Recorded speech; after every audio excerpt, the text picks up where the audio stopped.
Photographic recording of the results of offensive bombardment long has been among the chief objectives of the United States Air Force. Such reconnaissance recorded the progress and historic achievements of our nation's air arm in World War II, from the jungle beaches of Leh and Salamau to the cities of Hitler's Germany, from targets in Italy and occupied France to the homeland of Japan, where the knockout punch was delivered by atomic weapons. The peacetime operations of the Air Force are as important as the assignments it drew in the global warfare of the past. Here at Eniwetok Atoll, the Air Force is given another top-drawer assignment: participation in the detonation of 3 new and untested atomic bombs. Here in the remote South Pacific, this extensive, highly secret project will be known as Operation Sandstone. Early in the planning phase, Lieutenant General John E. Hull, Joint Task Force 7 Commander, confers with Major General William E. Kepner, Deputy Task Force Commander and Commander of Air Force Operations. Brigadier General David Ogden, Commanding General of the Engineers assigned to the project, points out the geographic relationship of the test islands surrounding the Eniwetok Lagoon. The main base of operation in the atoll, Eniwetok Island itself, Parry, the site of the firing and timing station, Runnet, where Z-blast will be detonated, Aoman, Y-blast island, and Enjebe, site of X-blast, first of this big 3 to be activated. On a coral shoal in the lagoon waters, a photographic tower will be constructed. From this shoal tower, remotely controlled cameras will record X-ray blast on Enjebe, yoke detonation on Aoman, and the explosion of Zebra bomb on Runnet. Following the planning phase, construction on the shoal tower is completed, and Army engineers, together with civilian construction units, continue with work on the zero and photo towers erected on land sites. All this activity was carried out under the constant press of time. One important time saver was the small L-5 liaison aircraft. These planes rendered invaluable service in the inter-island transport of key personnel and light equipment used in the completion of primary construction within the rigid time schedules. With the completion of the initial construction phase, the air fleet converges in force at the test area. Vital scientists and couriers, special observers, and key military personnel were all regular passengers of these aircraft. Among the first arrivals was Brigadier General Paul T. Cullum, charged with all photography on this project.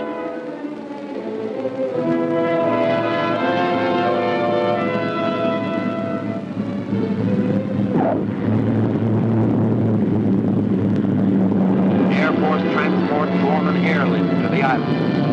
The delivery by air of important scientific equipment made possible the final installations within the exacting time schedules. An aircraft of a Hurricane Reconnaissance Squadron arrives from Guam.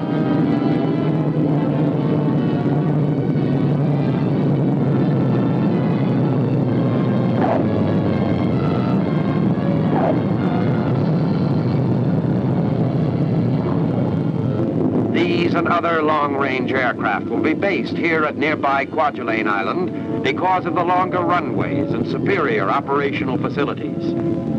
Photographic aircraft, veterans of atomic reconnaissance on Operation Crossroads, arrive on schedule.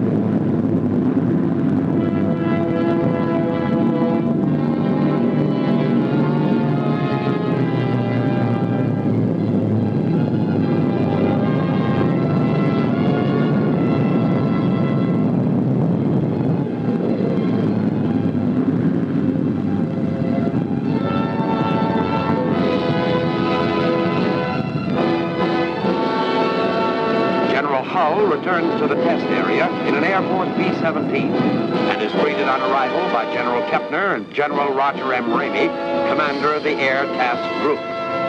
The steady stream of transport aircraft flowed into Kwajalein and Eniwetok.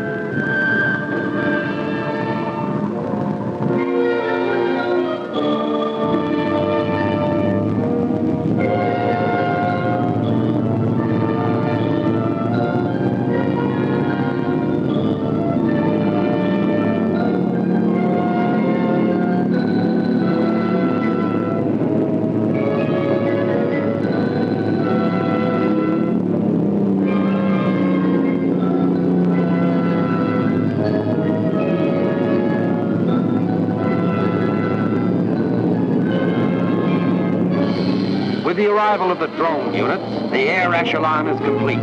Flown to the site in a normal manner, these four-engined aircraft, weighing over 30 tons, will operate on their missions around and through the deadly atomic cloud without a single man aboard them. Alongside Kwajalein's busy runway stands the Air Briefing Auditorium. Inside, Generals Hull and Kepner meet with the commanders of the various air units, and decisions are coordinated at the command level before presentation to the operational units in the form of constant informational briefings. Briefings covering every phase of the Air Force mission. Colonel Thompson briefing operations.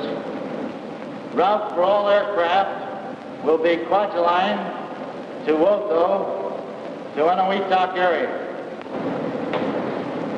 Colonel Cody briefing radiological. Aboard each aircraft in this operation will be a qualified radiological defense officer. He will be equipped with instruments capable of detecting and measuring radiation. His primary duty is to act as a technical crew member, advising the aircraft commander on matters of radiological defense, and secondarily, in obtaining scientific data and the evaluation of this data for use in future Air Force operations. At the time of detonation, a brilliant flash will occur. This flash has been estimated by some to be from 10 to 30 times the brilliance of the sun. The burst will be instantaneous, and the brilliance does not persist. Following the burst, a fireball will appear and a cloud arise. It will then move and dissipate in accordance with the winds at the various levels existent at that time.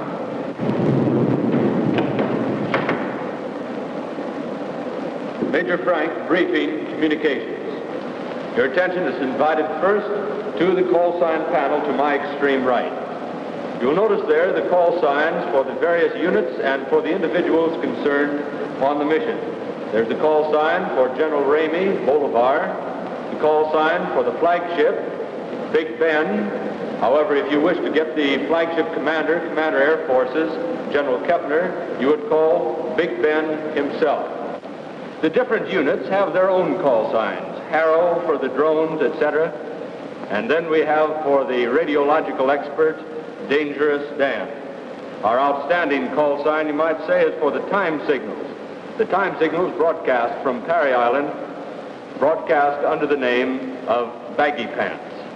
One caution in regard to the time signals. They are not broadcast continuously as a time signal might be picked up over the Washington station. They are an actual voice broadcast, at which time the man will say, fraternity, that's the call sign for all aircraft and units of Joint Task Force 7. Fraternity, this is Baggy Pants, stand by for hack at 10 minutes until H hour, at which time he will count off and a gong will sound prior to the actual time signal. Then there will be silence until the next time signal, according to the schedule as listed in SANCOM. Major Gazaniga briefing for weather. Synoptic situation. The air mass below 10,000 feet is unstable, therefore conducive to cumulus development and scattered rain showers. The upper air pattern indicates a trough condition exists. So go the briefings. Each one is ended by an important warning. Many of us will have access in varying amounts to information that may be useful to unfriendly powers if made available to them. Suffice it to say that where competent authority has determined that information should be classified, it is our individual responsibility to prevent such information from falling into enemy hands. Meanwhile, weather reconnaissance aircraft continue their constant search for meteorological data. These crews range over hundreds of thousands of miles of trackless ocean in a never-ending quest for information on the restless movements of the upper air masses. This important information, vital to the entire operation, is made available to all task groups by means of the tightly knit Air Force communication system. An unmanned drone plane takes off.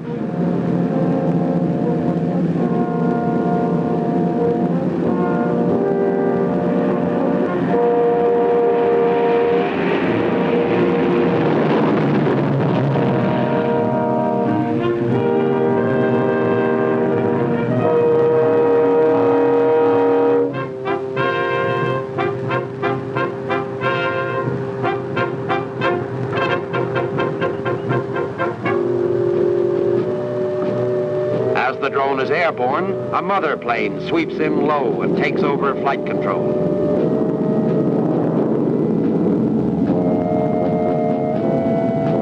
A master mother is always available to assume operation of the drone in the event of any malfunction in the control plane.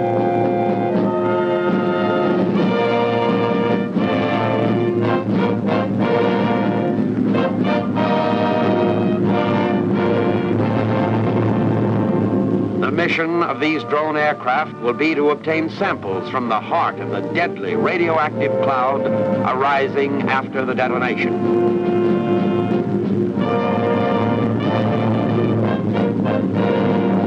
Years of research in the remote control of unmanned aircraft are represented in the successful electronic operation of this great four-engine airplane. The pilot of the drone rides in the nose of the control plane.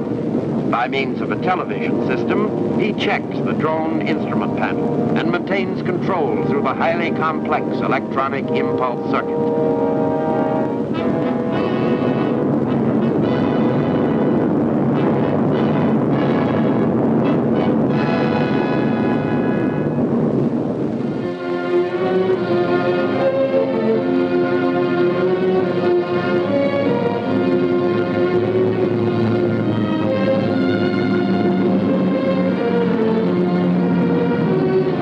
Exacting process in the drone operation is the landing of these 30-ton flying laboratories. These landings require the most precise and careful coordination to prevent damage to the delicate instruments, the aircraft itself, and to ground personnel. Following normal landing, the plane is braked to a smooth stop, and sample recovery crews assume control. In practice, the same precautions are used as will be exercised after radiological contamination. Engines are cut by means of an external switch, and the plane towed from the runway to make room for other landings.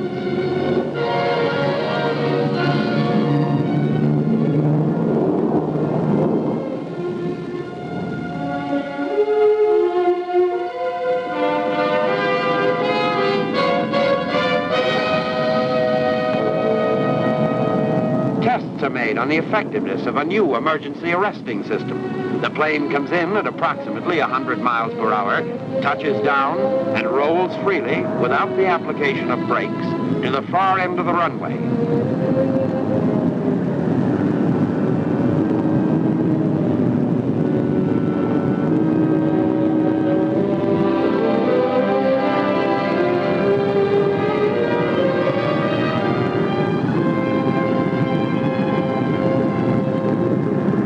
Runaway drone is brought to a smooth stop by specially woven elastic nylon rope. Meanwhile, photoplanes continue their practice missions. Aerial cameramen sight motion picture and still cameras on Zero Island as the practice orbits are flown around the detonation site.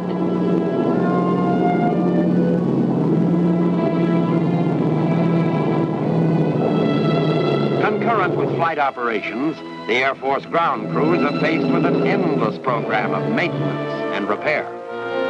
The success of the Air Force mission is dependent on the traditional skill and ability of these men to prevent the malfunctions of equipment.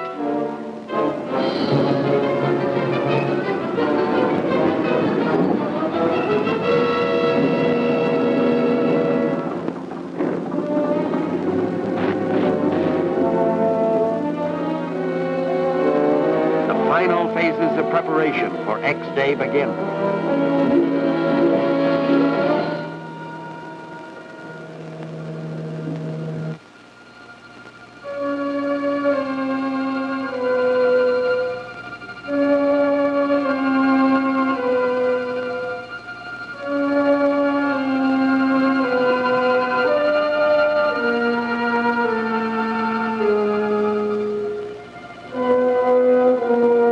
Weather forecasts assume major importance. Change, Hunt. Morning, gentlemen. Be seated. Gentlemen, I have just come from a weather briefing where General Hull has decided that we will go ahead, and that means that tomorrow is X-ray day. We're about to implement a plan that you've been working on for months. I expect success. However, I want each and every one of you to be vigilant and on the alert for emergencies. Stop them before they start, if possible. I want you to keep me informed of anything that's not going according to routine. Drills, is everything all set? Yes, sir. We're ready. Above all, gentlemen, heads up and see that everything is going smoothly.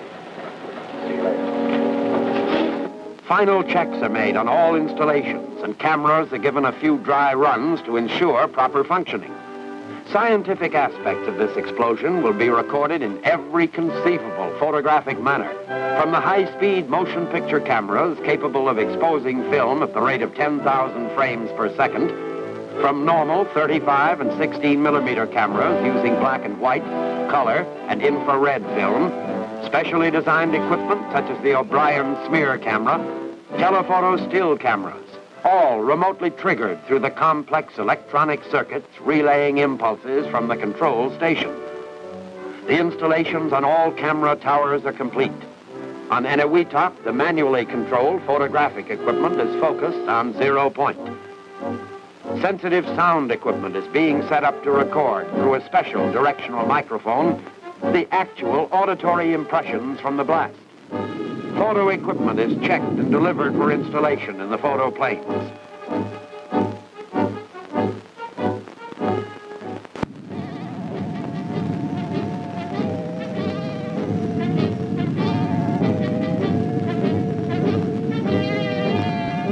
Replacing the machine guns and the turrets and blisters throughout the plane are motion picture cameras capable of recording every aspect of the forthcoming detonation. As huge lenses are thrust through the observation ports, the planes appear to have 100 eyes, an illusion which approaches reality, for through these lenses will pass a lasting impression of the devastating power of the atomic bomb.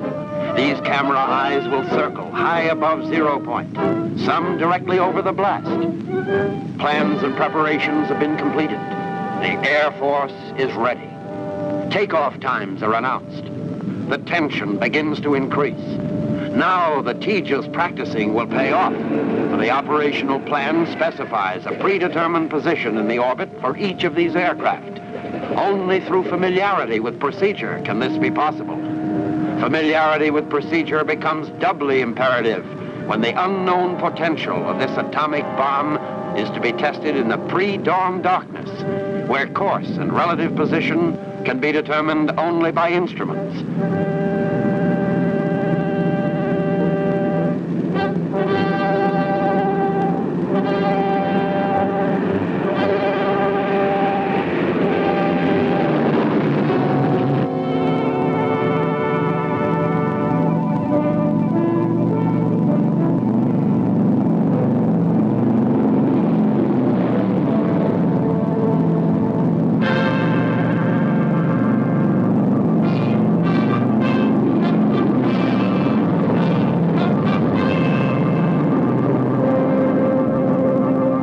On Eniwetok, close to Zero Island, the drone planes are prepared for pilotless takeoff.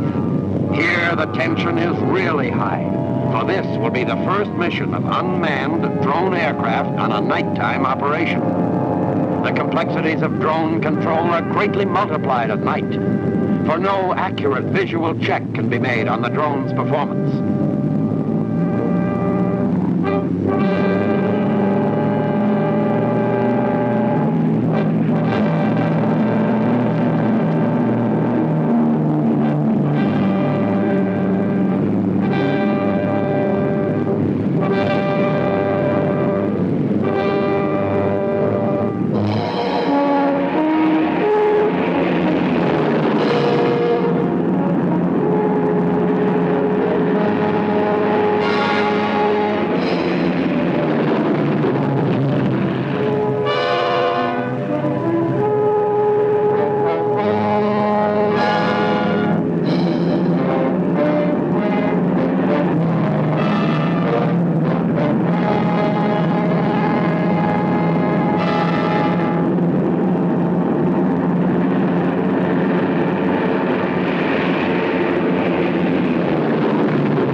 planes are on station.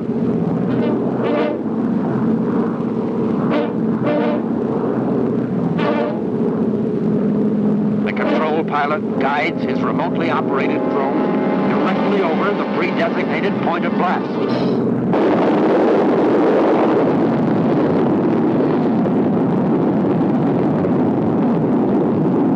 Breaks and reveals the deadly radioactive atomic cloud.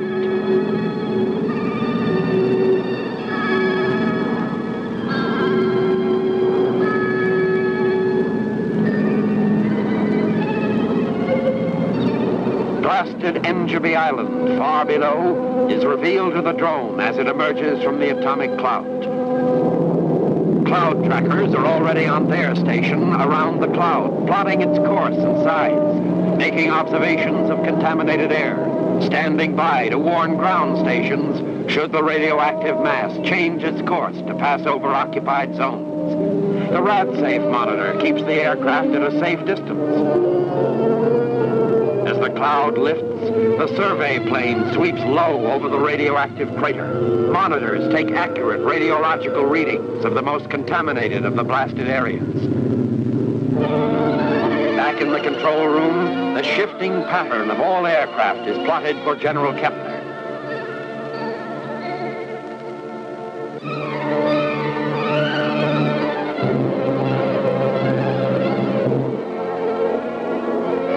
Their mission of cloud penetration complete, the drones are returned to Eniwetok. Air control is relinquished to the ground crews. Landing is effected by an electronic system similar to that used in the control plane. This is the crucial moment in the drone operation, and all hands sweat in these unmanned B-17s with their cargo of priceless scientific samples. Because of radioactivity gathered within the cloud, the drones are dangerous, and mechanical devices are used whenever possible to prevent the exposure of personnel. As a safety precaution, personnel are exposed to radioactivity for only a minimum period of time. Filter papers containing the samples are removed from the traps.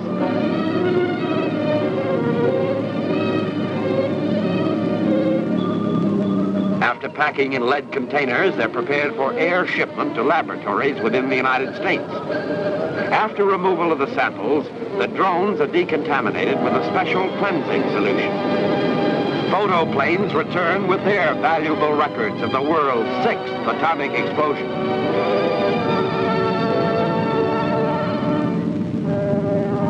Immediately upon landing, all aircraft and crews are monitored for any harmful radiation. As the last photo aircraft returns, the air operation for X-Day is reaching its final phase.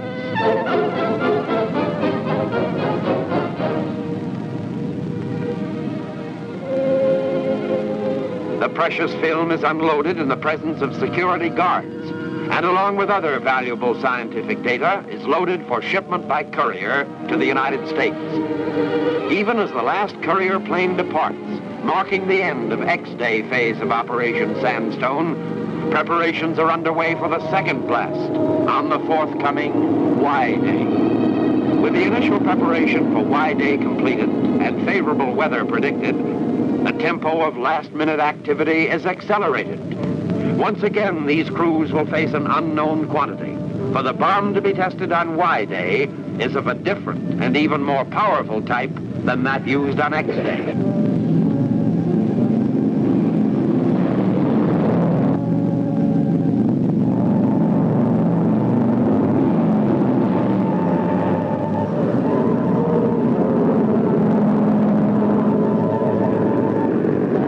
Y-Day, 0 hour.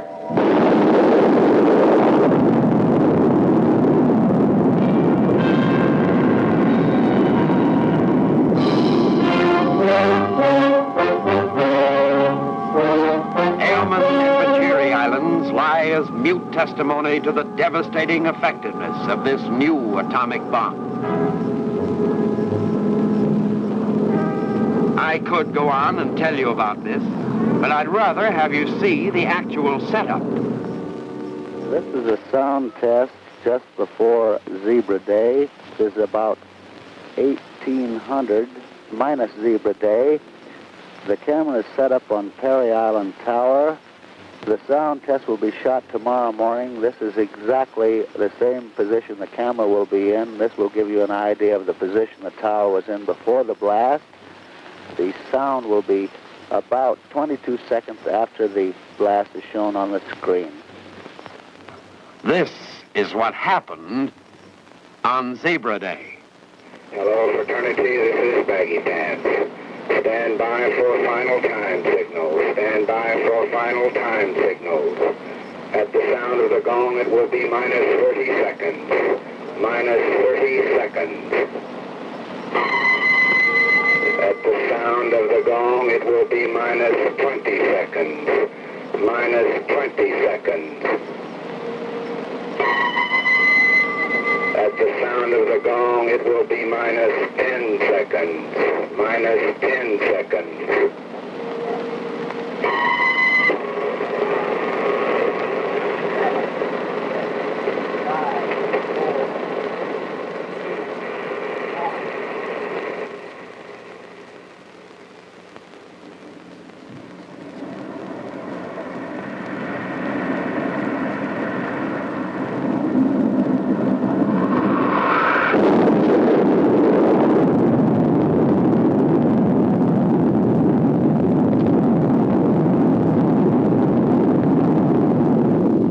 The pictures you have just seen are a grim warning of what the next war, if it should ever come, God forbid, can be like.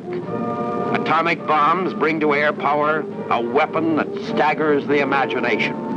Our main defense against such a tragedy rests in the strength and alertness of our own Air Force, the one that gets there fastest with the mostest. And how do we get there fastest with the mostest? Through the wings of the Air Force.